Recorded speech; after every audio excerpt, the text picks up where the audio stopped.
Hi guys, welcome to our channel. ప్రస్తుతం మనతో పాటు భరద్వాజ్ గారు సీనియర్ జర్నలిస్ట్ ఉన్నారు. వారితో ఒకసారి మాట్లాడదాం. సార్ నమస్కారం సార్. నమస్తే అండి.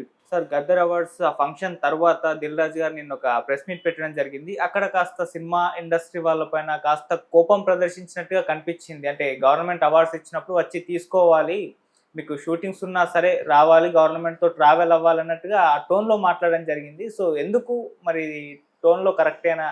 ఆయన సినిమా ఇండస్ట్రీపై నిజంగా కోపం ప్రదర్శించారా? దీనికి కారణం ఏంటి? ప్రభుభక్తి ప్రదర్శించాలి అనేది దిల్ రాజు గారి గొడవ. ప్రభుభక్తి ప్రదర్శించటం తప్పేం కాదు, కానీ అన్ని సందర్భాల్లోనూ కుదరదు. రెండోది, ఇది ప్రజాస్వామ్యం అని అనుకుంటున్నాం. ప్రజాస్వామ్యం అమలు అవుతుందా లేదా అనేది పక్కన పడేస్తే ప్రజాస్వామ్యం అని అనుకోవడం జరుగుతోంది.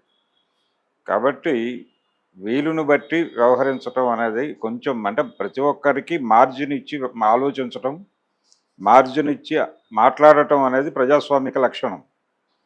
అలా కాకుండా ప్రభుత్వంతో పనులుంటాయి, మీకు రేపు ఏదన్నా పని ఉంటే మళ్ళీ ఇది మార్క్ అవుతుంది అంటే, మీరు ఇప్పుడు రాలేదు అనేది మార్క్ అయితే రేపు పొద్దున మీకు ప్రభుత్వంతో ఏదైనా పని పడినప్పుడు దీన్ని పరిగణనలోకి తీసుకుని మీకు ఆ పని చేయకపోయే అవకాశాలు ఉన్నాయి.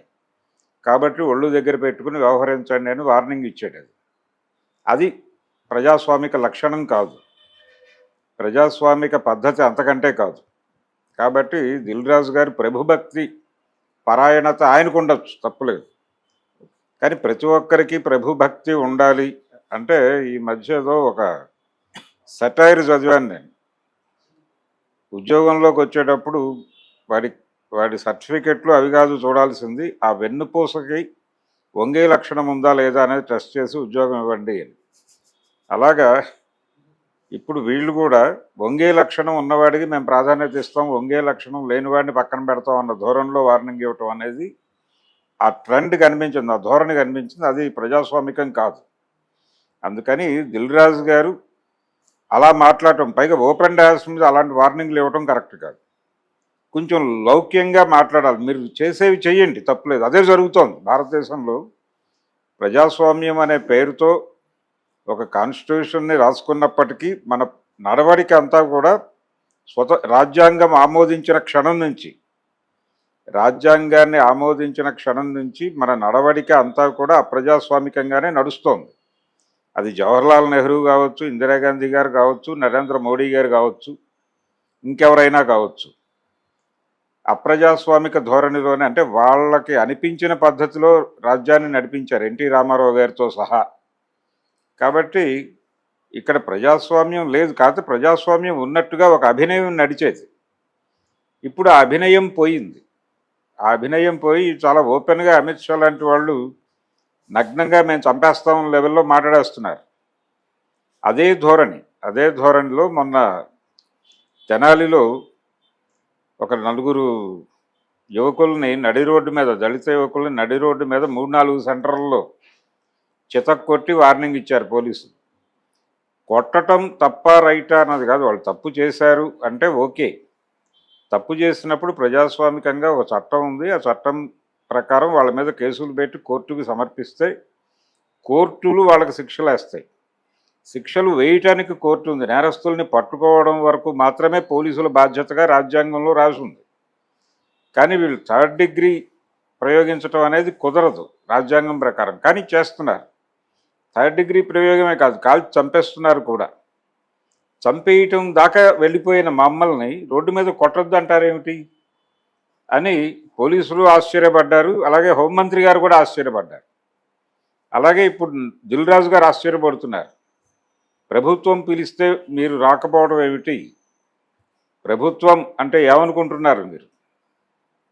ఈ ధోరణిలో నడిచింది. ప్రభుత్వం అంటే ప్రభుత్వం, ప్రభువు ఉంటాడు అక్కడ. ప్రభువు కింద ఉండటమే ప్రభుత్వాన్ని ఆమోదించటం. ప్రభుత్వాన్ని ఆమోదించటం అంటే మీ బాస్ ఎవరైతే ఉంటారో ఆ బాస్ని మీరు ఆమోదించటమే.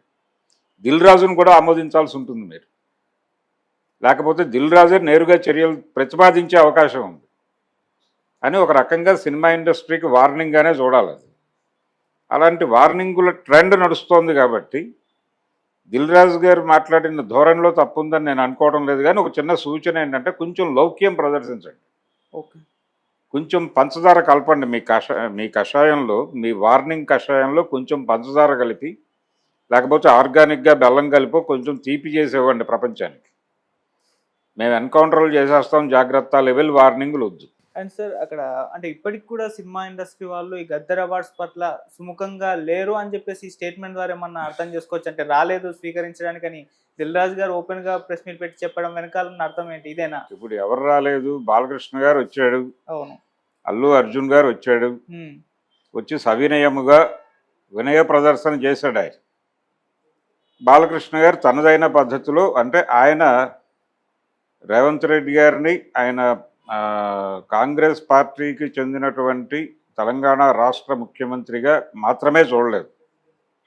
గతంలో తమ పార్టీలో ఉన్నటువంటి ఒక నాయకుడిగా, ఆ తర్వాత తమ పార్టీ నుంచి బయటకు వెళ్ళి ఎదిగినటువంటి వ్యక్తిగా, తమ పార్టీలోనే రాజకీయ పాదు మొదలైనటువంటి వ్యక్తిగా చూశాడు ఆయన. అదే మాట్లాడాడు వేదిక మీద. దాదాపు ఆ నేచర్ కనిపించింది ఆయన మూమెంట్స్లో. మందే ఇది అన్న ధోరణిలోనే నడిచింది ఆయన వ్యవహార శైలి అంతా కూడా. అది ఆయన పద్ధతిలో ఆయన ఉన్నాడు. మిగిలిన వాళ్ళు దాదాపు అందరూ అక్కడ ఎవరెవరు పెద్ద హీరోలు అందరూ వచ్చారు. రాని హీరోలు ఎవరున్నారు? రాకుండా అంటే చిరంజీవి గారు ఇలాంటి వాళ్ళకి ప్రత్యేకంగా సినిమా పరిశ్రమకు సంబంధించిన ఫంక్షన్ కాబట్టి ఇండస్ట్రీ పెద్దలు కొంతమంది ఉండటం అనేది ఆనవాయితీ. అవార్డులతో సంబంధం లేకుండా ఆ ఈవెంట్ని గ్రీట్ చేయడానికి, లేకపోతే ఆ ఈవెంట్ని ఒక రకంగా ప్రజల దృష్టిలోకి వెళ్ళేలా చేయటానికి ఇండస్ట్రీకి సంబంధించిన పెద్దలు అక్కడ ప్రజెన్స్ ఉండేది. గతంలో దాసరి గారు ఇలాంటి వాళ్ళు ఖచ్చితంగా అక్కడ ఉండేవాళ్ళు. అట్లా చిరంజీవి ఇలాంటి వాళ్ళు కొంతమంది ఉంటే బాగుంటుంది అనే అభిప్రాయం ఉంది చాలామందిలో. కాకపోతే ఎవరి పనుల్లో వాళ్ళు బిజీ షెడ్యూల్లో ఉన్నారు. ఆ యాక్టివిటీలో ఉండి కదలటానికి అవకాశం లేని పరిస్థితులు ఉండటం వలన మాత్రమే రాలేదు తప్ప వాళ్ళెవ్వరికీ దీని పట్ల వ్యతిరేకత ఉందని నేను అనుకోవట్లేదు. మనసులో వ్యతిరేకత ఉన్నా బయటకు వ్యతిరేకించాలి, సూచనప్రాయంగా వ్యతిరేకించాలని కూడా అనుకోవడం లేదు. చిరంజీవి గారు వెరీ ఫస్ట్ డే ఏది గద్దర్ అవార్డులు అని ప్రకటించిన రోజే ఒక వీడియో చేశాడు, అభినందిస్తున్నాను, నేను ఆమోదిస్తున్నాను అని. కాబట్టి ఆయన రాలేదా వచ్చారా ఈ గొడవతో ఎవరికీ ప్రమేయం ఉండాల్సిన అవసరం లేదు. సినిమా పరిశ్రమలో చాలామందికి గద్దర్ అవార్డులు పట్ల, అంటే గద్దర్ పేరుతో అవార్డులు ఇవ్వటం పట్ల భిన్నాభిప్రాయాలు ఉన్నమాట వాస్తవం. కానీ ఓపెన్గా ప్రభుత్వంతో ఒక ఘర్షణలోకి దిగే మూడ్లో కానీ కండిషన్లో కానీ వాళ్ళు లేరు. దిల్ రాజు గారు వార్నింగ్ ఇవ్వక్కర్లేదు, వాళ్ళు లేరు అసలు టోటల్గా. అలాగని ఏదో పద్ధతిలో తమ నిరసన తెలియజేయాలి అని కూడా అనుకోవడం లేదు వాళ్ళు. అలా ఎప్పుడూ అనుకోలేదు. అలా అనుకునే వాళ్ళు అయితే జగన్మోహన్ రెడ్డి దగ్గరికి అంతమంది ఆ రోజుల్లో ఆయన వ్యవహరిస్తున్న శైలికి వ్యతిరేకించి ఉండాలి, కానీ చాలా వినయంగా వెళ్ళి మాట్లాడి వచ్చారు కదా పెద్ద హీరోలు, పెద్ద డైరెక్టర్లు అందరూ. అది వాళ్ళ ప్రయోజనం కోసం జరిగింది తప్ప ఇండస్ట్రీ ప్రోగ్రాం కాదు అది. ఆ రోజున జరిగిన జగన్మోహన్ రెడ్డికి వెళ్ళిన ప్రతినిధి వర్గం వాళ్ళ ప్రయోజనాల కోసం వెళ్ళారు తప్ప ఇండస్ట్రీ కోసం వెళ్ళిన టీం కాదు అది. అయితే ఈ మధ్య కాలంలో రేవంత్ రెడ్డి గారితో జరిగినటువంటి సమావేశం ఇండస్ట్రీ కోసం జరిగినటువంటి సమావేశం. ఓకే. రేపు ఎప్పుడో చంద్రబాబు గారితో కూడా సమావేశం అవుతున్నారు. ప్రభుత్వాల చల్లని చూపు ఇండస్ట్రీ మీద ఉండాలి అనే ఉద్దేశంతో ప్రభుత్వాలతో అనుకూలంగా వ్యవహరించడమే మొదటి నుంచి ఉంది. ఎప్పుడో 2-3 సందర్భాల్లో కొంచెం ఎక్కడైనా టోన్ పెరిగి మాట్లాడి ఉండొచ్చు. ఏది ఇక్కడికి హైదరాబాద్కి సినిమా ఇండస్ట్రీ షిఫ్ట్ అవుతున్న టైంలో బ్రహ్మానంద రెడ్డి గారి ప్రతిపాదనలకి కొంచెం భిన్నంగా రామారావు గారు, రంగారావు గారు స్పందించిన క్షణాలు తప్ప అంత సీరియస్గా, అంటే ఆయన దాదాపు ఒక 5 వ్యాసాలు రాశాడు ఆంధ్రపత్రికలో రామారావు గారు అప్పుడు. అలాంటి సైద్ధాంతిక పరమైనటువంటి విభేదాలతో ఇప్పుడు ఎవరూ లేరు. ప్రతి ఒక్కరూ అనుకూలమైనటువంటి పద్ధతిలోనే వ్యవహరిస్తున్నారు. పొలిటికల్ క్రిటిసిజం కూడా తమ సినిమాల్లో ఉండకూడదు అనుకుంటున్నారు. సీరియస్ పొలిటికల్ క్రిటిసిజం సినిమాల్లో పెట్టి నడిపేటువంటి, లేదు పొలిటికల్ సెటైర్ తీసేటువంటి కండిషన్లో కూడా సినిమా ఇండస్ట్రీ నుంచి ఎవరూ లేరు. కాబట్టి సినిమా పరిశ్రమ చాలా ఒదిగి వ్యవహరిస్తోంది. అందుకని